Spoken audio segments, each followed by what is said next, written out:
Welcome to Alzheimer's Speaks Radio. I'm your host, Lori LeBay, and I'm so excited that you're joining us today. We are going to have a fascinating conversation as usual as we learn from people all around the world at all ages and stages of life. Stay tuned as we shift our dementia care from crisis to comfort. Here we go. What you think about, you will bring about dementia change. We will. Well, hi, everyone, and welcome to Alzheimer's Speaks. We are going to have a wonderful show today. We have back with us Tryn Rose Seley, who is just amazing. And we're going to be talking today about bringing out the best in care community staff members. And that is a huge issue these days between shortage of staff, ability to train, keeping them, interacting with families, and of course, their clients. So I like I said, I just can't wait to do this show. Before I introduce you to Tryn, which I know many of you already know, but she is, like I said, she's just full of grace and wonderful insights. I just like to give a couple of shout outs. And so one, I want to give a shout out to Twiddles. I don't know if you're familiar with them, but they are a great sensory tool.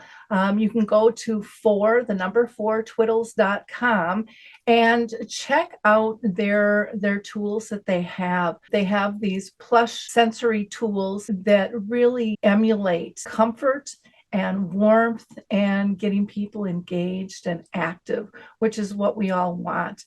They also have another product called Adapt-A-Wrap, which is really fantastic when you're trying to get somebody dressed and maybe they're getting combative. It just takes the ease in the process because nothing goes over the head. Everything snaps into place really quickly. So go to 4twiddles.com for information on that. And then please visit alzheimersspeaks.com.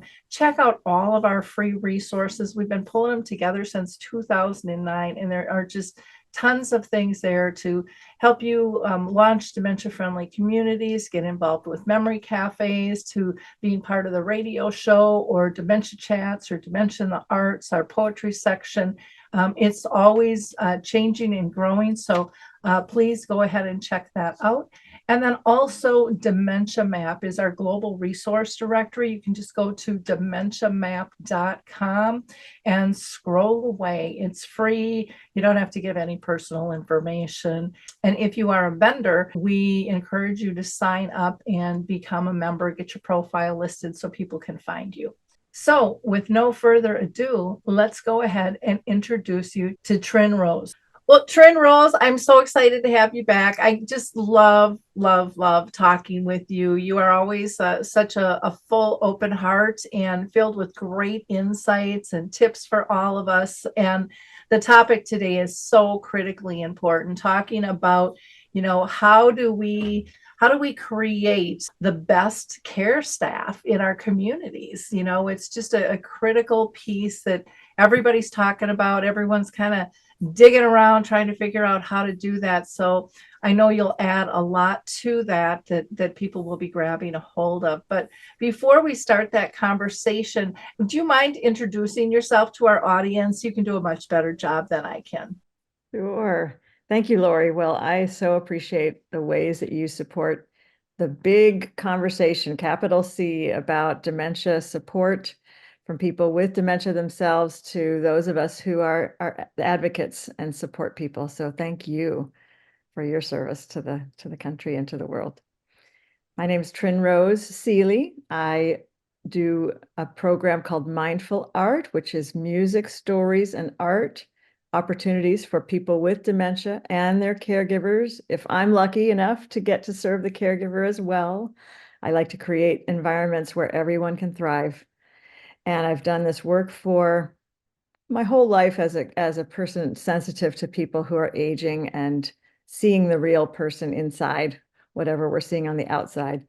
And that has expressed itself through many ways, from working with small children with special needs to adults with special needs, and then now people with dementia and supporting those who care for them through my programs. And I've written a caregiver book, which I can talk about as well. But just thrilled to be part of a system of caring that reaches further than the boundaries of, small places that say, this is where people with dementia are, and here's the rest of us. No, we're integrated into society and into the communities that we are in.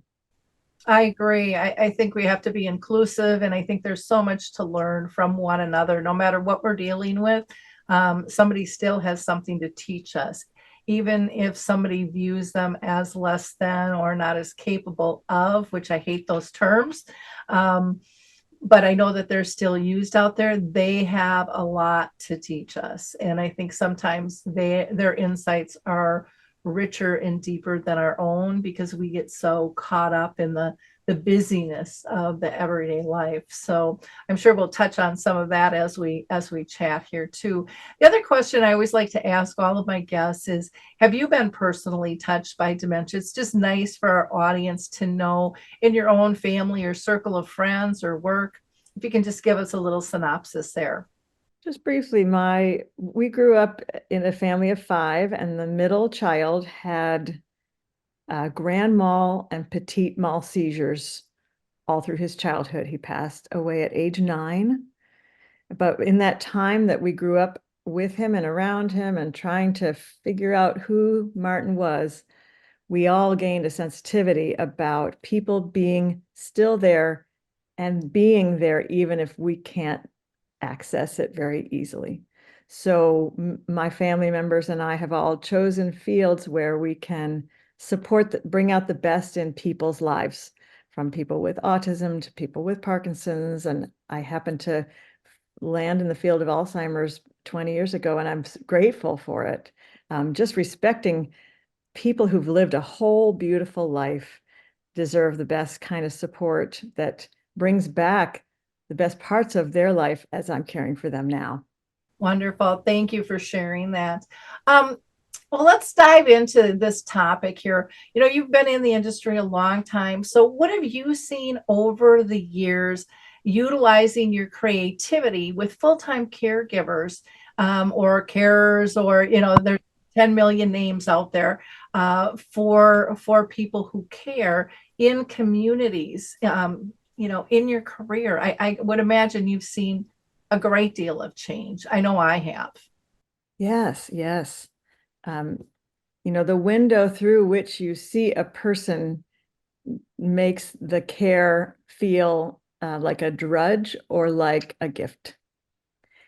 And I learned about people as a young person. Just my family was very interested in people and serving them well. My dad is still a college higher education professor and keeps active in that field in his 80s.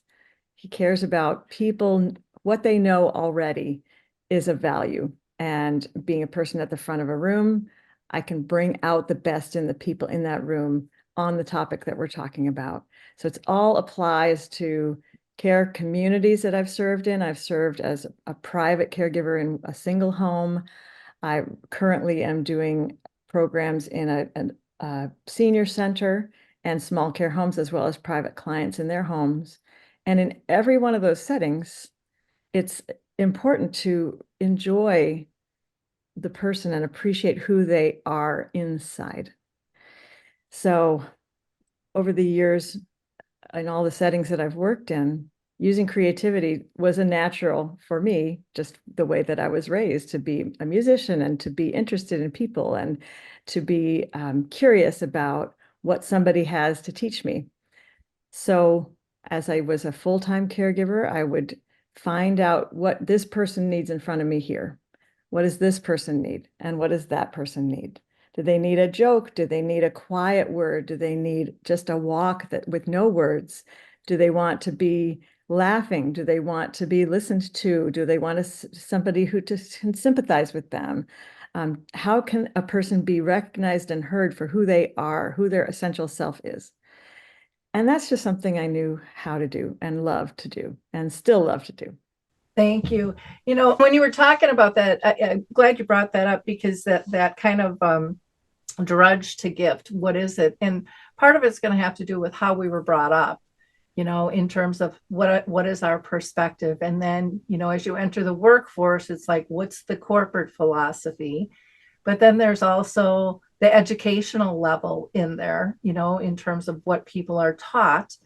And then there's the practical side of what they're actually able to do within their job description. Because sometimes I see the education, but I don't always see the ability for people to align that the education that they've learned and apply it sometimes in their work all the time.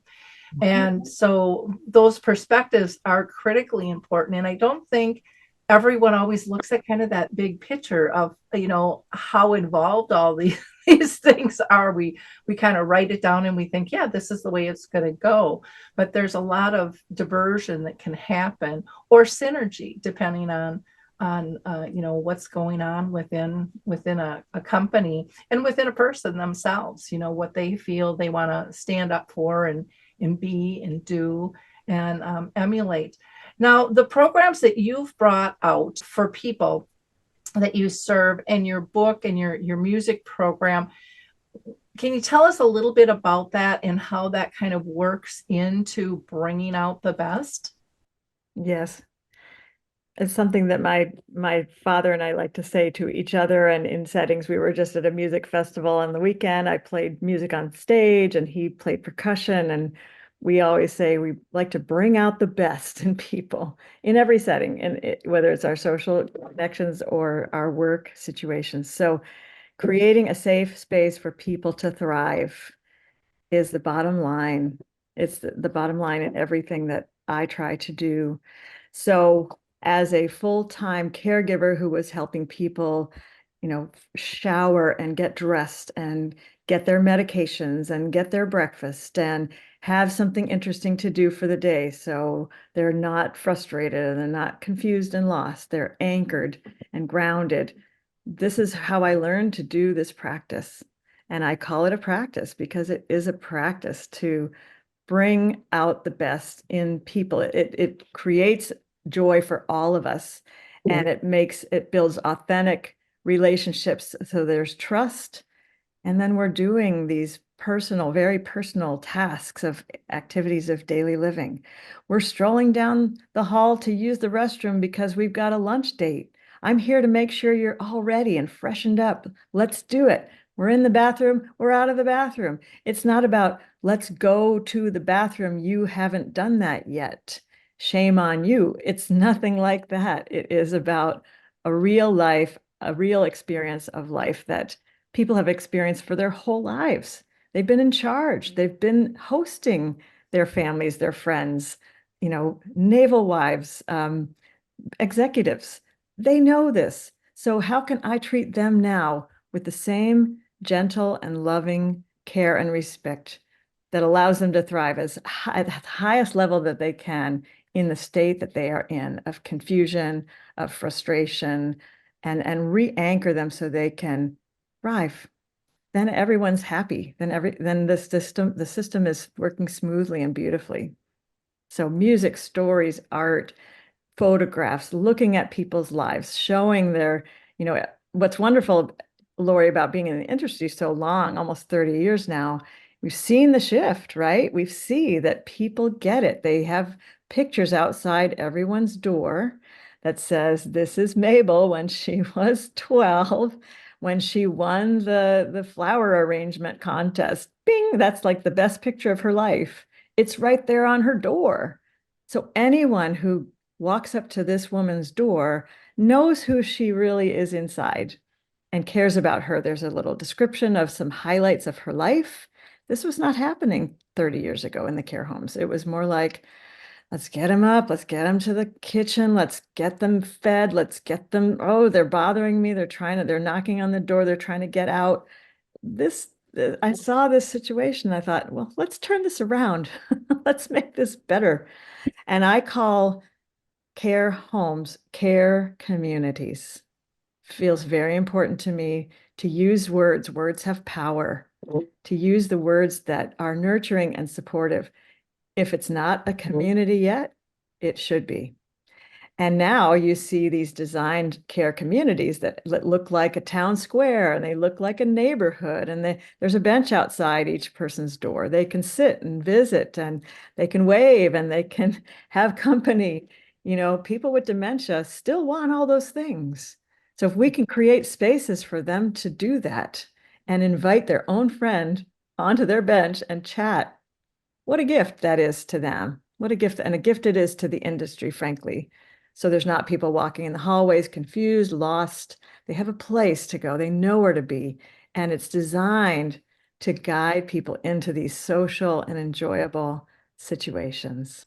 Yeah. Oh my gosh, you said so many things that I have to touch on. One, I remember when my great aunt was in the nursing home back in the day, and this is still in some people's minds, but it was dark, it was dingy, people were in wheelchairs, they were drooling, they were lined up in the hallway. It was just get them out of their room, get them down for a meal, but there really wasn't much for engagement.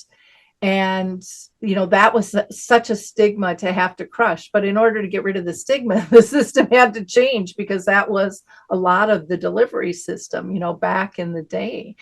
And then I saw communities being built that were big and beautiful, and everyone got overwhelmed with, oh, this is pretty, but the care style hadn't totally changed yet either. It just looked pretty.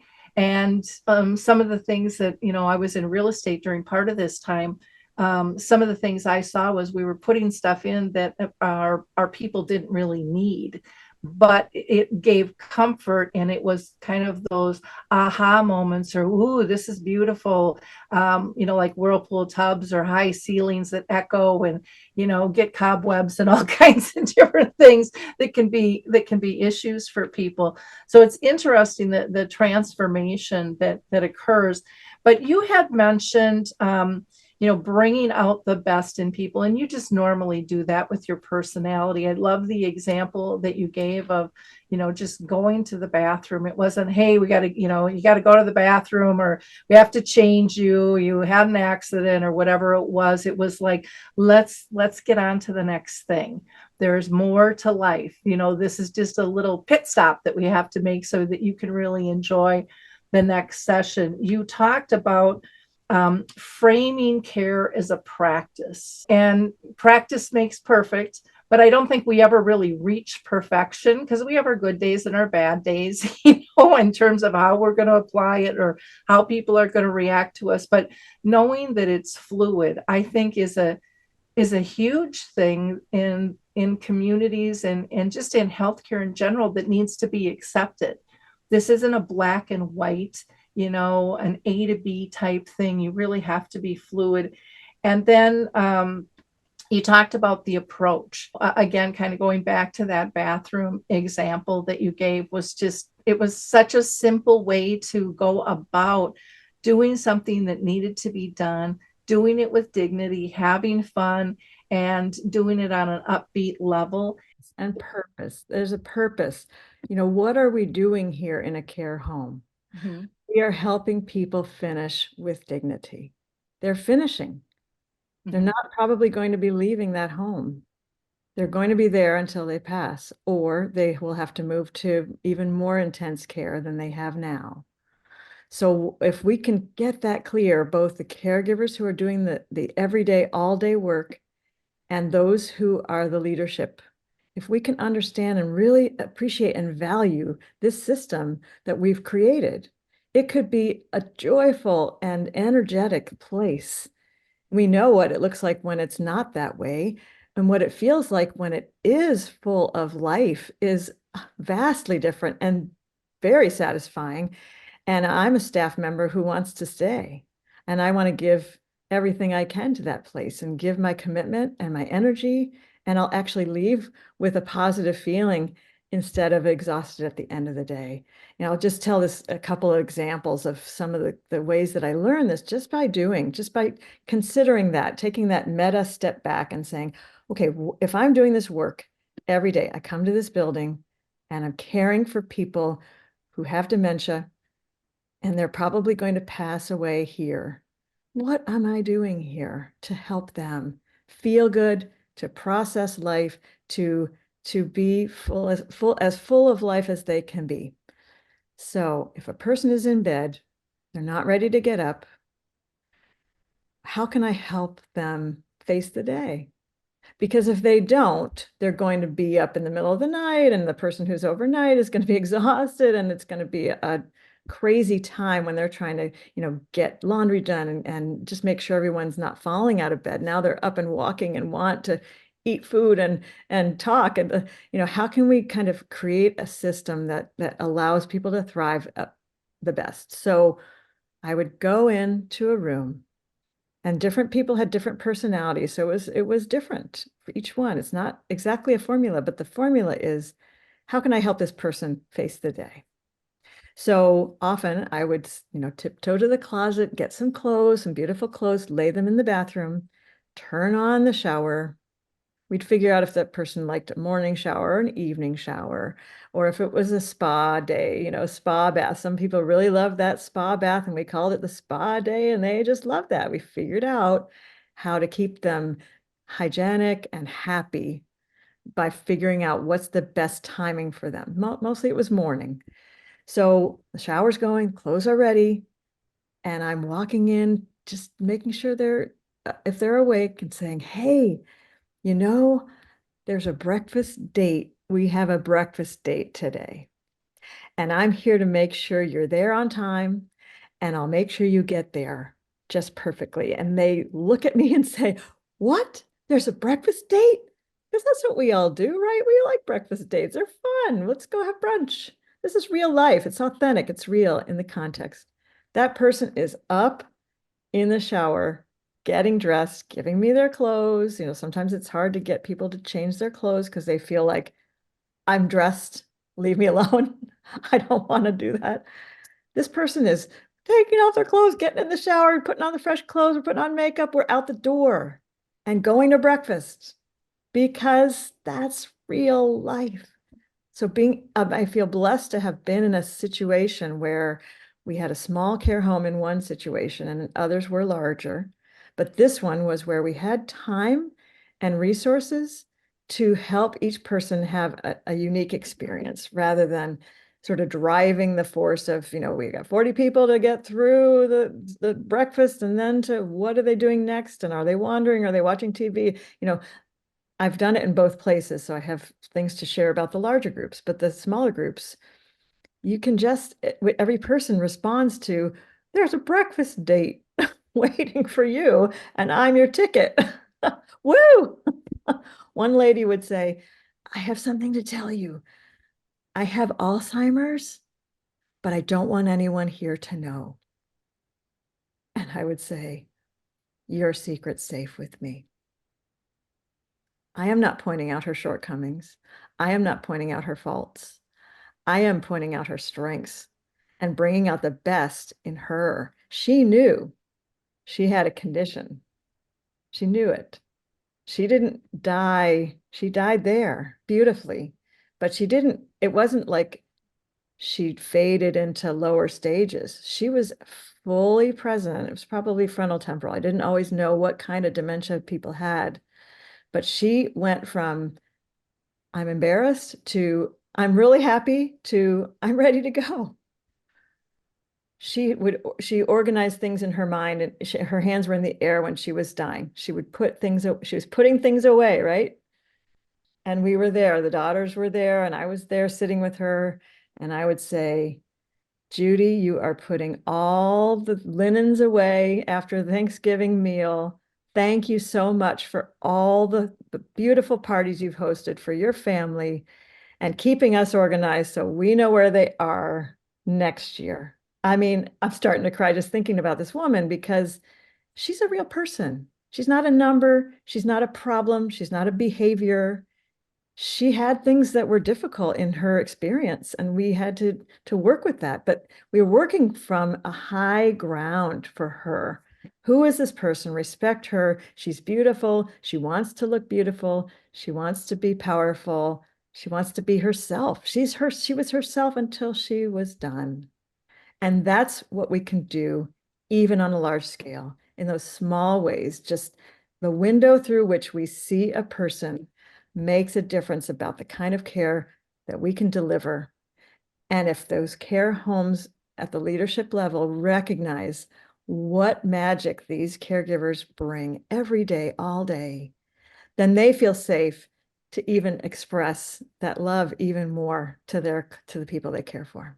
Oh, again, so much you said there. I want to go back to, saying, using the term care community, because we all want to belong. We all want to feel like we're part of a community. So using that phrase to get somebody down to breakfast, you want to spruce up, if you're going to go see friends. And now you've made something that is a routine into an event, and that's a huge difference. Just flipping that pancake is just such a massive change in terms of how people perceive it and how they want to engage with it.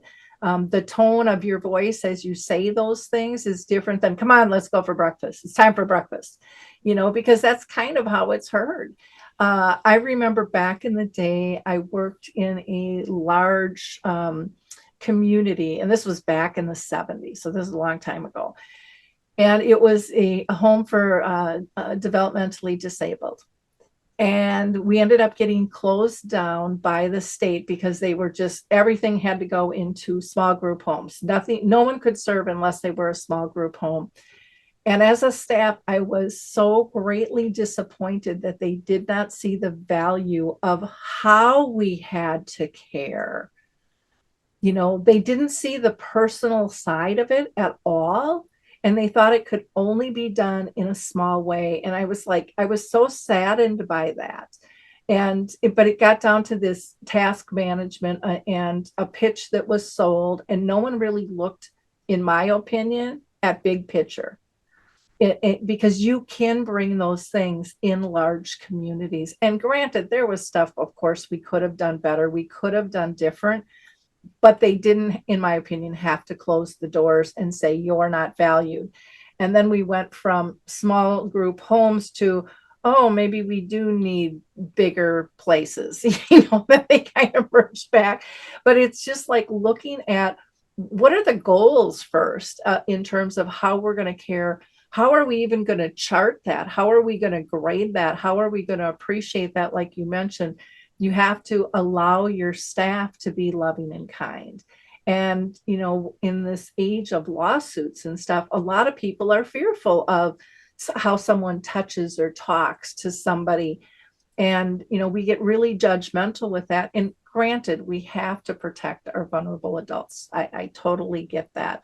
But I think sometimes, it just, the pendulum swings too far and we block that off. And to me, that's some of what I've seen over the years that we got micromanaged with our staff. I mean, even sales staff were told, this is what you have to ask. These are the questions you have to log. And, people that they were talking to, families, knew it was a structured interview, knew it wasn't coming from the heart. And the staff would tell me all the time, oh, I can't really get to know this person. I can't ask the personalized questions because I have to chart this to do my job. And I think that that's a huge piece that needs to be looked at, because there's so much brilliance when you communicate on an authentic level, when you allow people to build their relationships. And your relationship's going to be different than my relationship, and it should be on a lot of levels. Though we might have the same job to do, we're gonna do it a little bit different, and that's okay as long as no one's getting harmed. But do you feel sometimes that's getting missed, or do you think I think it's improved in some ways over the past few years, but I still think we have a long ways to go to have that be a true standard. I can look back now, and it's been several years since I've worked in a full-time, full care community. I can look back now and appreciate there were people, well, we were all what's called cross-trained, so we could do everything. I would focus on medications one day a week. I would focus on activities another day of the week. I would focus on, kitchen and beds another day of the week, so that we're rotating our staff and we're flexible and able to So everyone can do the exercise circle, and everyone can, make sure that people are being cared for in every aspect. So I really appreciated that kind of training and that kind of philosophy, because we were not just wooden automatons walking through the building trying to just put people in their spots at the right time and stuff like that. And the place I worked before that was larger, it was 50 people. I loved being able to, as an activities person, look at the needs of the building, because I've always had that step back and look at is the whole system healthy, or what's a struggle? What's not working here? What is working and what needs some support? Where can I serve? Where can I help make things better? So I noticed that I would be, as an activities person, I would be there during the day, leaving at 5 o'clock. They would serve dinner at 5. And then 6 o'clock comes and they've got a whole 50 people who are going to do what until 10 o'clock at night? Nothing. And there's nobody here to do something supportive. So I created a music evening. So I would do a music night that was from 6 to 7:30. It was only one night of the week, but it was a really important one to have everyone, as many people as we could, would be sitting there enjoying the music and singing and joining in. In fact, there were a lot of miracles I can talk about another time. People who during the day were very quiet were singing every single word of every single song. I couldn't believe it. There's Marie. There she is. That's another whole topic, but being able to keep people occupied in a delightful way allowed the other caregivers of the building, to take one person at a time to get their teeth brushed, get them settled in bed, take another person, but everyone else has something delightful to do. And I had guests come in and bring other kinds of music, auto harp players and trios. And it was just a really rich time of my practice, learning how do you support a community? This is a care community here, with staff, with leadership, with nurses, with CNAs, with the families who are coming in. We want you to give my family member the best care, right? Of course they do.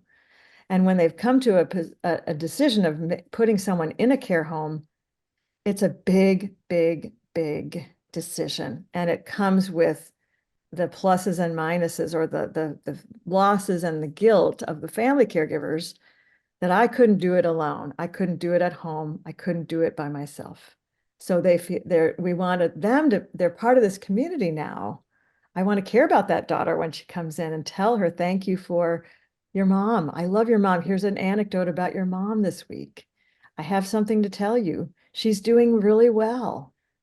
In fact, would you like to come in and teach us about making those dream catchers you're always talking about? We would love to have a session with you, the daughter, sharing how to make dream catchers with everybody. What, really? You want me to? Yes, you're part of the community. All these levels are part of this community that we've created. It can be as boring and lonely as a nursing facility, or it can be a life-giving care community, a space for people to thrive.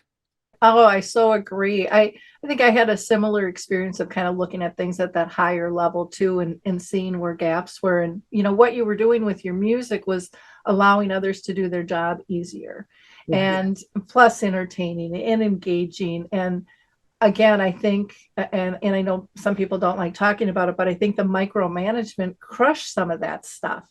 And we need to get that back, because people are going, where's our teams? Why won't they help out? Because you haven't let them. You've told them they got to stick in their lane. And I loved when you talked about the cross training.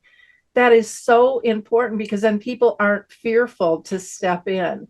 They've got an idea, and it's just a normal, it's like growing up in a family. You do all kinds of different things in a family, and you do all kinds of different things for your friends. If it's comfortable or not, you step in and you step up, because you're there to support. And it is a whole different philosophy. And when you create that, people don't want to leave. even if your company starts getting a little toxic, those people hang on because they get the importance of their job. They understand the relationships that they have and what the clients and the residents mean to them and what they mean to the residents. It's not a job. It's way more than a job. And I think the only way to create that is to kind of open up the floodgates to let that grow and let the creativity of staff bubble back up again. Yes. I think we've kind of crushed that a little bit because of, again, the streamlining, because everything has gotten so fine lined and so defined. Now, granted, when COVID hit, that kind of blew everything out of the water and changed things up, and creativity was not an option. I mean, it was a mandate. So, what have you seen in terms of care communities now since COVID? What did you see while they were going through it, and how have they emerged out of it? Even just to touch back on the thought about toxicity in an environment, and it can happen in a family, it can happen in any work setting of any kind, of any subject. And often there's toxicity when there's fear and concern that people's needs aren't going to be met, meaning the leadership is concerned that the people doing the work are not doing it the way that they should, or the workers are afraid that if they make a mistake, they're not going to be supported, and they're not going to be asked, what happened there? Let's work on that, or let's make sure you have the resources you need to get to work. If your car's failing you and that's why you're late, let's help you with that. There's all these dynamics of people, personal experiences within a system, and people can respect on all those levels, all those relationships, and how to help everybody thrive in that. With the COVID times, there was creativity that had to happen by people saying, you can come to your mother's window and wave to her, and that's all you get, because we don't know what to do. And we're stuck in here and we can't even leave because there's a COVID outbreak, and we want to go home to our families too, but we can't. So, I mean, the kind of stress that the healthcare industry has faced through COVID times needs such care and respect for rebuilding these communities. I just take a deep breath because it's so important to realize we're not just cogs in a system. These are real people who some of those caregivers lost their lives for their jobs. They lost their lives because they got COVID and they couldn't leave the building to care for their own families. This is huge. So that deserves, respect and attending to that. We need to raise wages. I was paid $9 an hour to do this work. Like, this is complex. If you go online and look at the description for either a CNA caregiver or an activities assistant, even assistant, it's a huge, long, involved, personal wisdom kind of list with a lot of skill set, with a sensitivity, with energy, with organization, with ability to manage relationships. And you want to pay them $9 an hour to do all that? You kidding me? No. Now we're towards 11, 13, $15 maybe. Some people that I know who worked in the medical field said, I'm getting better pay at McDonald's. I mean, that's ridiculous. Those people do not need to be flipping burgers. They need to be doing this involved and careful, gentle, thoughtful work for our humanity. So pay people better, that's the short answer. And so that's advocacy for the government. It's advocacy for things to change, and they're going that direction. But it's really essential to support the people who are actually showing up to do this work. If they're showing up within COVID times and after, and now people want to become nurses and they want to become caregivers, gosh, help them in every way you can. They're doing really important work. Oh, I so agree. To me, one of the impacts of COVID was that the outside felt what it was like to be a resident. They felt the isolation. All of that changed. And I think once we can get people to feel the need, then we speed up the process to change our services. All of a sudden, it's, isolation and depression is an epidemic all around the world. People are talking about that. That was not discussed really before, but that like cracked the nut open going, now I know what it feels like for my mom or dad to not have someone to talk to. And they wanted to get in through that window just as much as the person wanted to get out, for a hug, or the hugs through the door. Remember those with the arms and where they could hug through the plastic? It just like broke my heart. I have a friend whose brother took a ladder and climbed up 2 stories to see his mom because he couldn't see her. And he did that twice. And if they would have caught him, they would have died just because of liability. But it's like, get a cherry picker, guys, and bring these families to engage, elevate it, make it a public event of what you're doing and how you're doing it, and celebrate the changes that you're going through and how you're meeting the needs. I just think that is so important for people to not forget what we've learned through that process. And I know it's tough with the shortage of staff, but again, if you truly create that team, you will draw people in, because those people you want to hire, they're looking for community too. Yes. And think about it, when I was younger, and I'm sure when you were too, that's where, my work peers, they were my community. I hung out with them. I didn't mind taking on another shift to help somebody out. It wasn't because I had to, it was because I wanted to help my peer. Yes. We've lost a lot of that because we don't even know our peers anymore. Right. Well, we're celebrating now that we're all back together, and I really do see the trends going upward with all of this. It's natural now that people know music is so important. It brings memories back.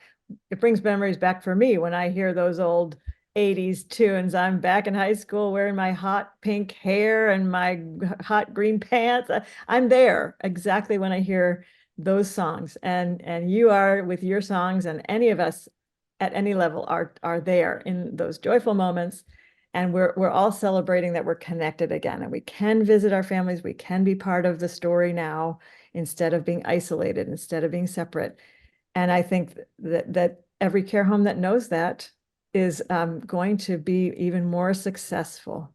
And if again, the leadership can respect that, those people who keep all that going, if they feel there's that safe place for them to thrive, they will be so committed and give their all. They will give their all, and it will benefit everybody. I want to just share another example, two stories of this larger care home that had 50 people. One of the funnest things that happened was I would start to do activities with everybody. We were making lavender paper with my friend would come in, and, we would pulp the paper in the blender and we'd put on the screens. And this director started getting interested. She's like, "Oh, you guys are having a lot of fun," because she's doing all the director stuff, which can be very stressful. And bottom line, and is the building working, and getting that call at 3 a.m. that the air conditioner is broken. They are just as stressed. But how can we serve everybody? How can we, change the verbiage from it being toxic to being everyone's getting taken care of here. Everyone's getting care. So she came and we had this great herb garden in our care place, and she did basil pesto with everybody. So everybody sat around, we put the nuts in the blender, we put the basil in there, we picked the whole plant, which was huge, brought it in, we had washed people's hands, of course, picking the leaves off, putting them in the blender, blending them, and we're putting the names of every family member on these little bins, put them in the freezer because this was, August when the basil was ripe. We saved them for Christmas. Well, what a gift. What a gift that the director even got a chance to visit and laugh. She was a very entertaining person, very funny, humorous, super wonderful. And she got to be in a situation where she could just celebrate and enjoy and be creative herself. And it really changed the dynamic of our environment where the CNAs who are working could also celebrate. They're bringing the snacks, they're putting the little basil leaf in the thing, they're labeling, and they're seeing their director right next to them, partners in this community.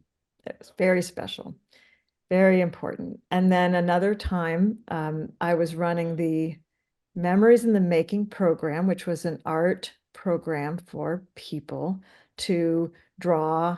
Mostly it was watercolors at that time. This was 15 years ago or so.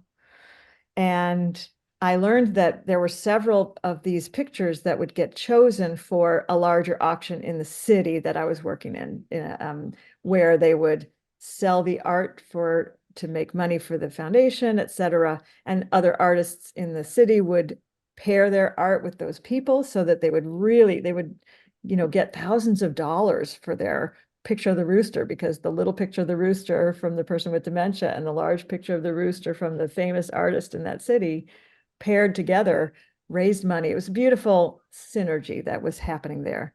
But there was also a closet full of pictures that no one was choosing for this auction. And I said, could we have a Mother's Day tea to feature all the artwork of all these artists?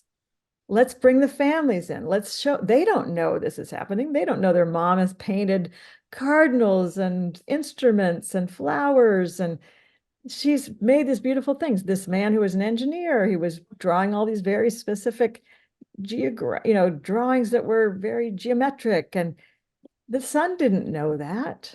But let's have a tea. Let's have a Mother's Day tea and a Father's Day tea. And we posted all the pictures, and these people, these residents were like, you're putting my art in the show?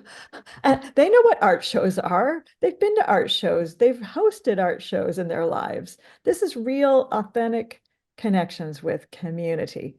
And it was such a neat thing to see happen and to honor everybody's contributions. Ways to pass the time. Let's expand that and make it an event that makes everybody celebrate. Let's celebrate what people can give and teach us and show us. I love that example of the art because people don't know what's really happening. And those are precious, pieces that family can, sometimes take home. And, it can make their day by just looking at that. Maybe they'll go get it framed, or I that used to frustrate me so much when I would see all of the beautiful things that were done and families didn't know about, what was going on. And I think it's critical. Plus, it's that giving value and purpose. It's that lifting up that you belong, you matter, and you contribute.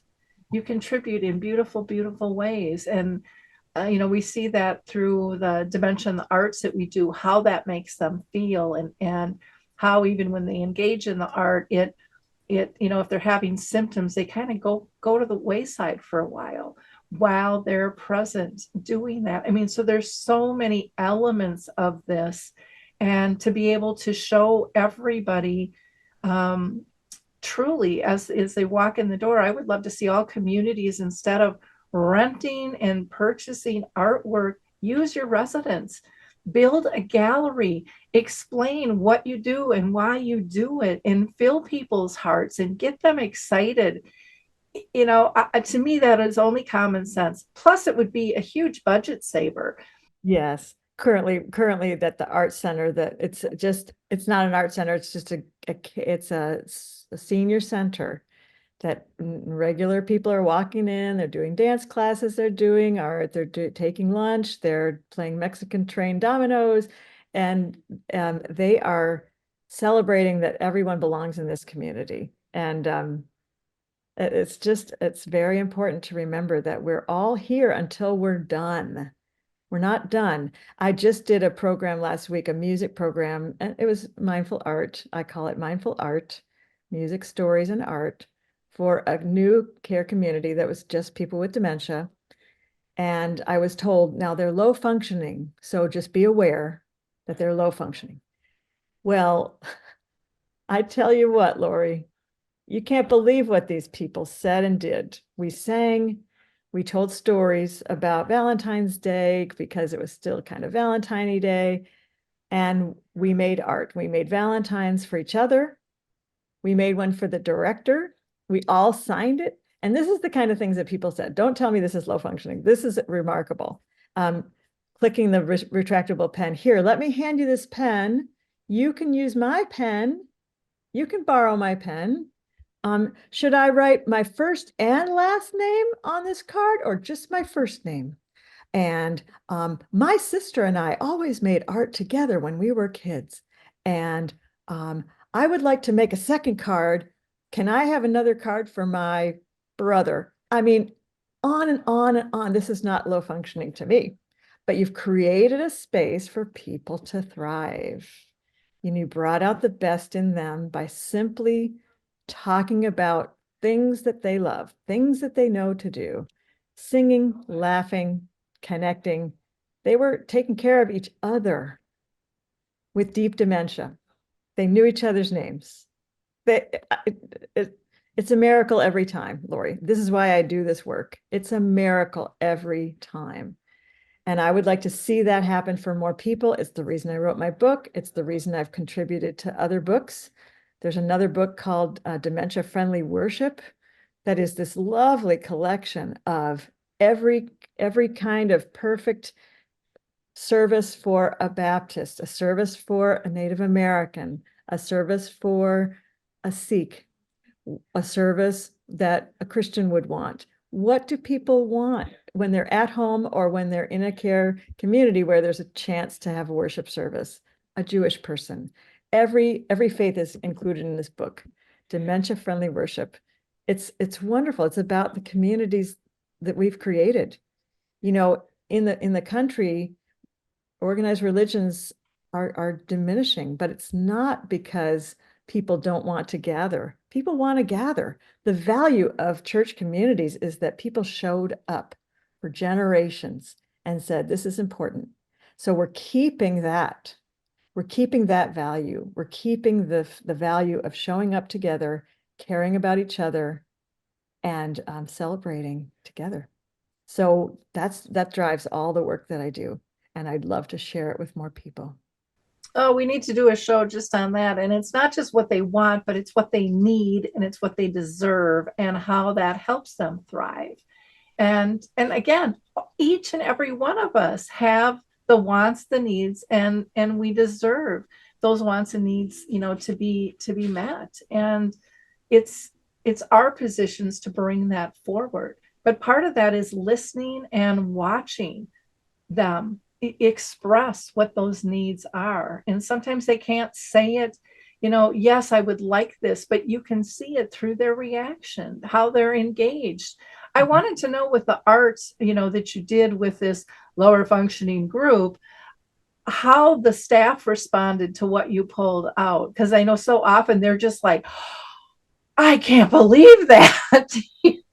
Here's what they did. They came and made cards with us because they could. They had time, they had space, and they joined us. And they, the one caregiver that couldn't join us said at the end, as I was leaving with my bag, she said, wait, can you leave me some card material so I can make one too? Yes, I can. Young lady, thank you for your service. She couldn't wait to make her own card. And who knows what she did with it? Did she give it to a resident? Did she give it to her daughter at home? I don't know. It doesn't matter. It's like being ready to open a space for creativity to thrive and then letting go of the end result. We did this whole card for this activities director, and she was bowled over. Everyone signed it with their own name. And they said, well, my name is Genevieve, and my mother's name was Genevieve. I mean, we just went on and it just was like this. Do you know the musical Brigadoon, where it's every 100 years, this whole community pops up in Ireland, and then it goes to sleep again for 100 years. And this person happens to stumble in just exactly when this community shows up. It's like that. To me, it's like that. The Brigadoon of these magical moments of creating space for people to really be authentically themselves. Then they show up to themselves. They have something to give, and they are so happy, and it lasts. This happiness lasts. And if the caregivers were part of it, they're going to do that too. It's not rocket science. It's not some special thing that Tryn knows how to do that nobody else knows how to do. Everybody knows how to sit and talk and sing a little, show a photo, do a life story, write it on a little card and put it on the table. Everyone can look at that. Everyone can access that. And then it just raises the energy level for everyone in that circle. Oh, definitely. And it makes people want to come to work, bottom line. And it makes people feel like they're not put away, that they are part of a community. When I was thinking, when you said, and the one staff person said, "Can you leave me a card?" And I thought, and with that card will go the story of why I made this card. And it's that ripple effect of kindness. That's really what we're getting down to, is kindness and respect, for one another.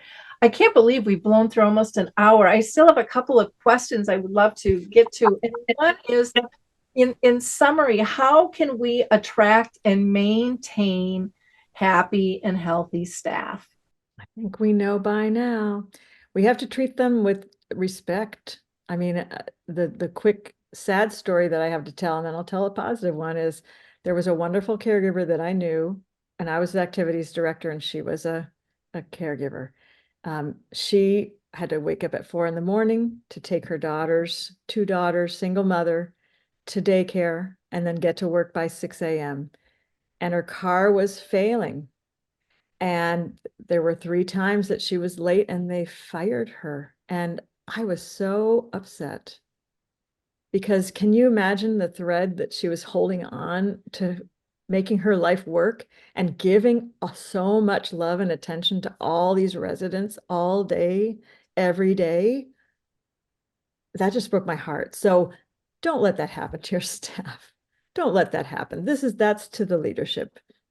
Take care of your people, support them, and give them gift certificates, give them massages when they've lost someone. There will be, everyone's going to be lost by the end of this story. We're going to lose people. They're passing, and hopefully they're passing with joy in their hearts because we've gotten to care for them well. And then for the caregivers themselves to understand that this system stays together because the executives are in their offices working to get donors, to get funding, to keep the building going, to expand the reach, to gain clients that they want to serve. It's everyone's in this together. So please just keep in mind that if there's creativity involved and joy, then there's joy, and there's retention for staff. People want to give. People show up to this work because they care about people being treated well, and they deserve to be treated well themselves. So they keep their commitment. It's a beautiful circle. It's a circle that everyone belongs in. Yeah, you had mentioned, like the executive directors are in their office and they're doing funding and paperwork, the glue, keeping everything together. But I also really would encourage them to walk the walk, get out on the path, interact, lead by example, so that when somebody sees you walking down the hall, they're not darting in a room looking busy because they're scared you're out. Make pesto with the crowd. And Exactly. whatever way that is, maybe the director has a musical talent. Maybe they like to read poetry aloud. Who knows what they have? They're creative people because they're in that position. They wouldn't choose this industry unless they had a reason that they cared about people being well. So give them a space to also contribute in that way. And yeah, walk the walk, as you say. Be part of the team. Yeah. And when someone's struggling, like you said, how do you lift them up? I mean, the example of, all the loss in the industry. And if staff are loving and connected, that's going to hurt. They're going to feel that. So how do you support them? And each person is going to be a little bit different. I know some companies have, ceremonies and stuff, But, how do you do that? And do you say, thanks for hurting so bad because you cared so much? I mean, I don't think I've ever heard anybody say that. And that's why they're hurting so bad, is because they did their job and they did it well. And that needs to be looked at and examined and appreciated and supported. They did their job and they did it well. Thank you. That's the perfect way to say it, Lori. Everybody feels that, then everyone's thriving. Exactly. So for our listeners, how do you bring the best, how can they bring the best out in care staff too? So, we probably have families and we have coworkers and maybe people who want to volunteer as well. What can they do? Well, as I mentioned a little bit, there was a woman who would tell us as she came in, as she was the daughter of one of the people that lived at the place where I worked. And she made these dream catchers and they were lovely and they weren't that difficult to make. She would talk about them. And I said, well, please, if you're interested, we can get materials and we can make them together with people who would like to make them. And even if they can't make them, we can make them with them and we can talk about dreams and taking care of something that is precious to you, not just that you're the daughter of the person we care for. You are also a person in this community and you can contribute. So inviting people to give their gifts and creating that space, 2 o'clock in the afternoon, or if it's 10 in the morning, those are kind of two really good high times of energy, is 10 in the morning and 2 in the afternoon. No one's going to bed yet and no one's, wanting to be lying down too early because then they're up at night. So create activity and put a space on the calendar for family contributions or family gifts or whatever you want to call it. Create that space for family members to be able to do that. And because family members want to give back, they're so grateful that we're doing that support and care now. If it's good, they're especially grateful. So let's involve them directly, and everybody's thriving in that environment. Yeah, and I guess I'd like to add to that you might not feel like it's a talent, but maybe you go in and you read. Maybe you love to garden. And so I know where my mom lived, they had asked me to head up the family council. And I said the only way I'd do it was that if I could talk with every month, one of the directors would come to our meetings.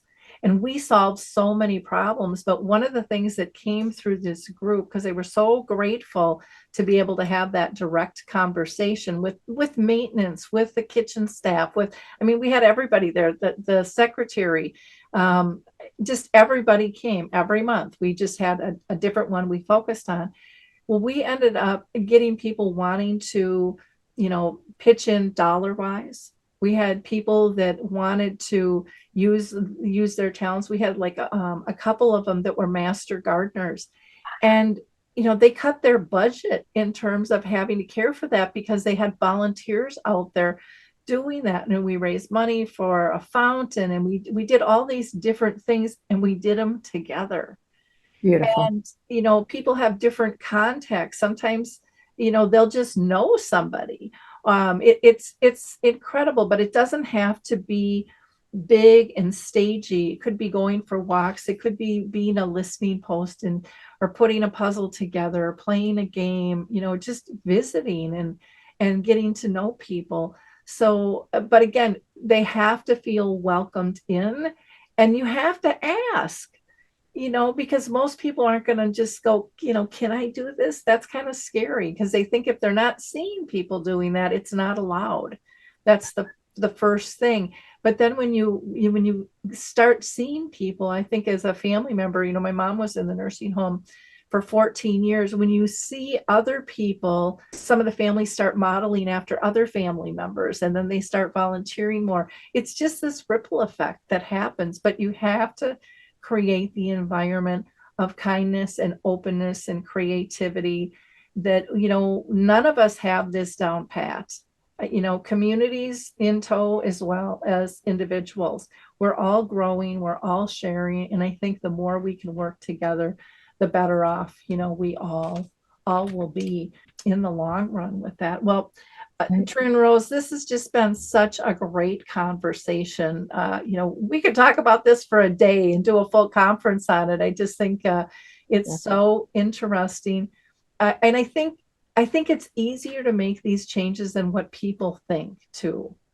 Right. It's stepping into it. It starts with a smile. It starts with some eye contact. Those things don't cost any money and they don't take any time. You can do that walking by somebody in the hallway, but those little things have a ripple effect and can grow from there. So thank you for sharing all of your insights and expertise with us. Any last comment that you want to make? Just that everybody wins when that's the situation, when everyone's welcomed and invited and everyone has a contribution to make that community thrive. That's a win-win for everybody. That's why I wrote my book. I've written books about this and do my program live and like to do keynote speeches on this. It's not difficult. It's just real authentic life brought to these times of a person's life when they're finishing. Let's help them finish strong together. Exactly. Well, Tryn Rose, why don't you give a plug for your website and your book and how they can get that, or your books, I should say, and your contact information? Wonderful. Well, I look forward to hearing from people who are listening. My caregiver book first one is called 15 Minutes of Fame. One photo does wonders to bring you both back to solid ground. This can be found on my website, which is caregiverheart.com. That's caregiverheart.com. And email me for printed copies at my email, which is Tryn Rose, my name, trynrose@gmail.com. I'm on social media. I like to share all these strategies, and I share anecdotes from every class, whether it's a large group or a private client. There's always amazing things to share and miracles that happen when you bring out the best in people. Agree. We're always open to learning, and but again, you have to open up your heart and your mind to know that there's lessons all around us to learn, and to reframe failure as a lesson, a lesson to learn from. And I think if communities can, and people in general, if they can turn the switch on, that will make a lot more progress faster, because you won't go down the rabbit hole, but you'll go, oh wow, we can improve this, we can do this differently. This was, this is a great way to learn and not be ashamed of it, and even use it as a teaching tool, amongst staff or families. It's okay to say we didn't get it right, because we're not going to get it right 100% of the time. So stop pretending that you are, and choose kindness and progression over being right, and standing strong there. In wrapping up, I always ask our audience to be a giver of hope. Like, click, and share this episode. I really think you could use this as a training session or bring it to an executive meeting and have a discussion about what we're talking about, and how do you want your community to care? How do you want it to be, seen and perceived by others? And how do you create an environment that's open and comfortable and safe for not only your residents, but your staff and your families to thrive as one big community? So thank you, everyone. Again, appreciate you being part of the Alzheimer's Speaks community. We'll catch you next time. Thanks, Tryn. Bye-bye.